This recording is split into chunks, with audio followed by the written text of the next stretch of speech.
નમસ્કાર, ન્યૂઝ બુલેટિનમાં આપનું સ્વાગત છે। હું છું પંકજ શર્મા। શરૂઆત સફળતાના મંત્રથી। યુપીએસસી ટોપર્સમાં 3 વિદ્યાર્થી ગુજરાતના યુપીએસસી સિવિલ સર્વિસ પરીક્ષાના પરિણામ જે જાહેર થયા છે તેમાં ગુજરાતના 3 છે। વર્ષ 2024માં લેવાયેલી પરીક્ષાનું ફાઇનલ પરિણામ જાહેર થયું છે। ટોપર્સમાં 3 ગુજરાતના વિદ્યાર્થીઓ છે। અમદાવાદના કોન્સ્ટેબલના પુત્રએ યુપીએસસી પાસ કરી લીધી। યુપીએસસીમાં 473મો રેન્ક સાથે ક્લિયર કર્યું છે।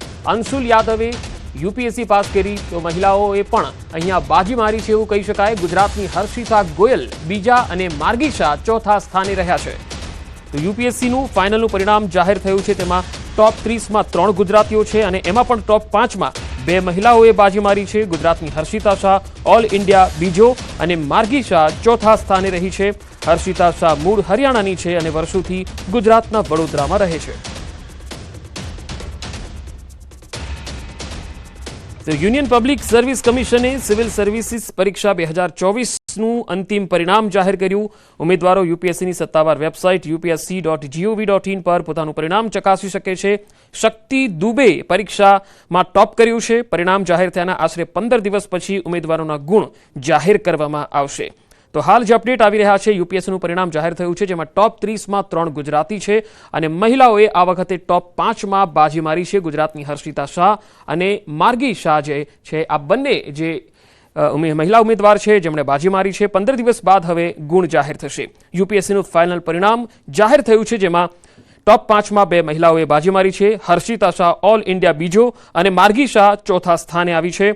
અને હર્ષિતા શાહ મૂળ તો હરિયાણાની છે પરંતુ વડોદરામાં રહે છે અને વર્ષોથી ત્યાં તે અભ્યાસ કરે છે અને યુપીએસસીની તૈયારી પણ ત્યાં રહીને જ તેમણે કરી છે। ત્યારે આ અંતિમ પરિણામો જાહેર થયા છે ત્યારે ગુજરાતમાં જે ઉમેદવારો છે તેઓ પણ હવે ઝળકી રહ્યા છે। હર્ષિતા શાહ અને માર્ગી શાહે ગુજરાતનું ગૌરવ પણ વધાર્યું છે। યુપીએસસીની પરીક્ષા સિવિલ સર્વિસીસ પરીક્ષા ખૂબ જ કઠિન પરીક્ષા કહેવાતી હોય છે અને તેમાં લગભગ 10 થી 12 કલાક રોજિંદી મહેનત થતી હોય છે। વધુ માહિતી મેળવીએ। સંવાદદાતા નવીન ઝા જોડાયા છે। નવીન, યુપીએસસીમાં ગુજરાતના જે વિદ્યાર્થીઓ છે એ પણ ઝળક્યા છે। હાલ શું અપડેટ છે આપની પાસે?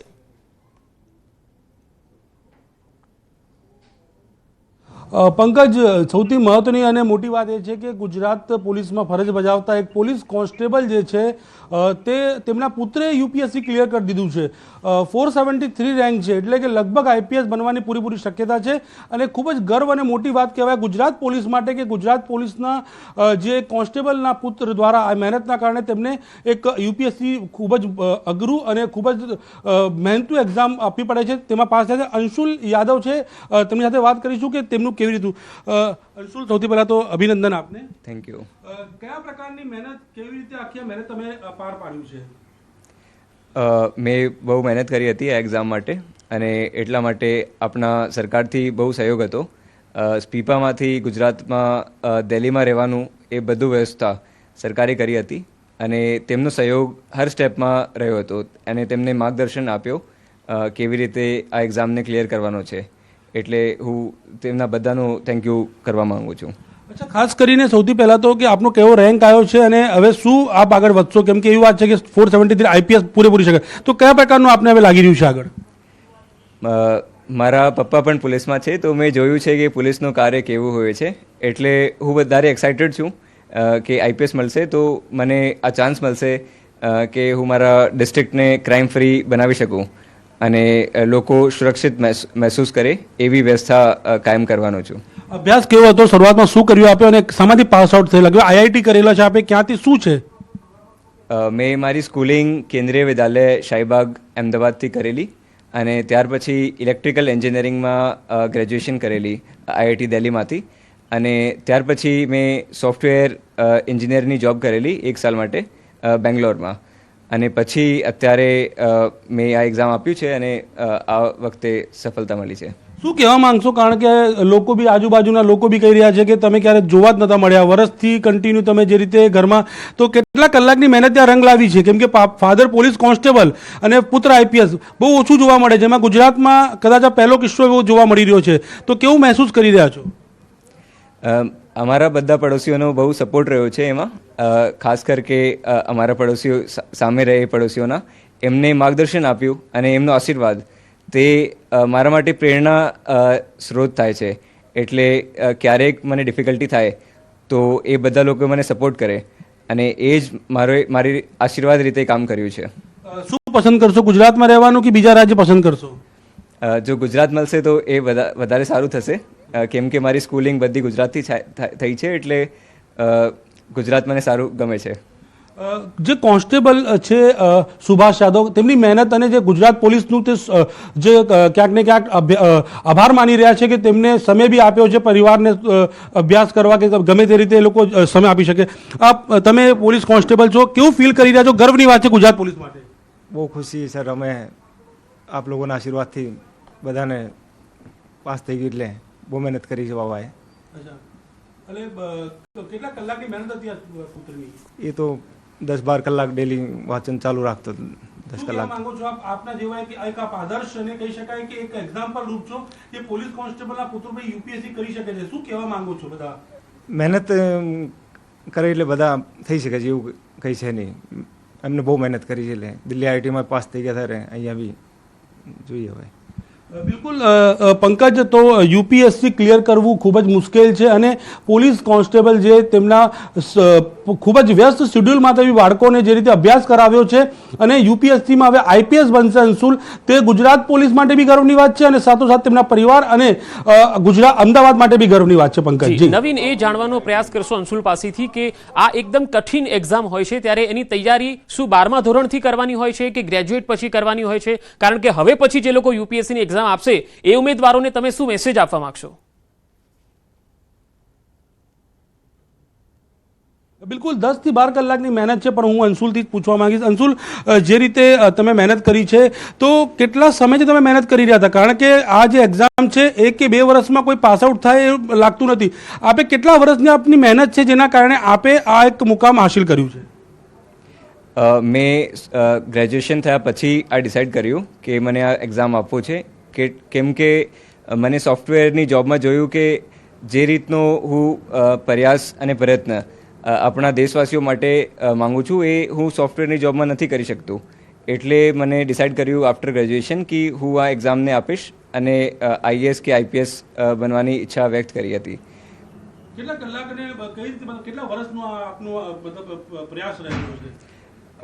મને 4 વર્ષ થઈ ગયા છે પ્રિપરેશન કરતી વખતે. પ્રથમ વખતમાં ક્લિયર થયું છે આપનું કે ના, ચોથો એટેમ્પ્ટ હતો. એના પહેલાં મેં 2 એટેમ્પ્ટ મારી જોબ સાથે આપ્યા, તો ત્યારે હું પ્રિલિમ્સ નથી ક્લિયર કરી શકતો અને આ બીજો મારો મેઇન્સ છે જ્યાં હું ઇન્ટરવ્યૂ સુધી પહોંચ્યો અને આ વખતે સફળતા મળી. પંકજ, જે તેમને કીધું કે ગ્રેજ્યુએશન પછી એમને જોબ સાથે પણ પ્રયાસ કર્યો હતો અને સૌથી મોટી વાત પંકજ હું અહીંયા કહેવા માંગીશ કે ન્યૂઝ 18 ગુજરાતીએ આજથી થોડા વર્ષો પહેલાં જ્યારે આ બંને ભાઈઓ જે અત્યારે યુપીએસસી ક્લિયર કરે, બંને ભાઈઓ જ્યારે આઈઆઈટીમાં એડમિશન લીધું હતું ત્યારે ન્યૂઝ 18એ જ કવરેજ કર્યું હતું કે એક પોલીસ કોન્સ્ટેબલના 2 પુત્રો એક સાથે આઈઆઈટીમાં એડમિશન લીધું છે અને આજે એક પુત્રે કરી બતાવ્યું છે યુપીએસસી ક્લિયર કરીને. પંકજ, જી નવીન, આભાર માહિતી આપવા માટે. તો અંશુલ યાદવ કે જેમનો 473મો રેન્ક આવ્યો છે અને તેમણે આ રેન્ક માટે કેવી મહેનત કરી છે, આ ચોથો એટેમ્પ્ટ છે, ચોથી વખત, અને લગભગ 4 વર્ષથી તેઓ મહેનત કરતા હતા ત્યારે તેમને આ સફળતા મળી છે. ચોથો એટેમ્પ્ટ હતો એમને જે રીતે જણાવ્યું છે એ પ્રમાણે, અને 10 થી 12 કલાકની મહેનત હોય છે આ પરીક્ષાની તૈયારી કરવા માટે.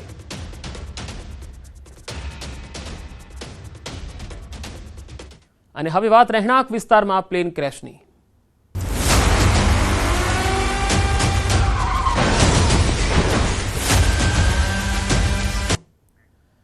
અમરેલીમાં ખાનગી વિમાન ક્રેશ થયું. રહેણાંક વિસ્તારમાં પ્લેન ક્રેશ થયું હતું.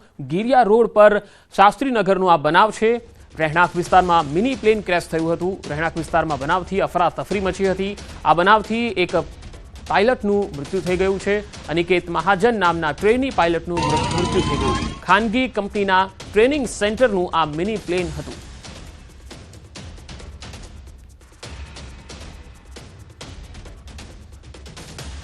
તો અમરેલીનો આ બનાવ જ્યાં રહેણાંક વિસ્તારમાં આ મિની પ્લેન ક્રેશ થયું હતું અને તેના કારણે અફરાતફરી મચી ગઈ હતી. તસવીરોમાં જોઈ શકાય છે કે લોકોના ટોળા આ ઘટના બાદ અહીંયા ઉમટ્યા હતા. જે પાયલટ હતો આ પ્લેનનો, તેનું મૃત્યુ થઈ ગયું છે. હવે સમગ્ર મામલામાં તપાસ થઈ રહી છે કે આ પ્લેન ક્રેશ જે થયું છે તેની પાછળના કારણો શું છે.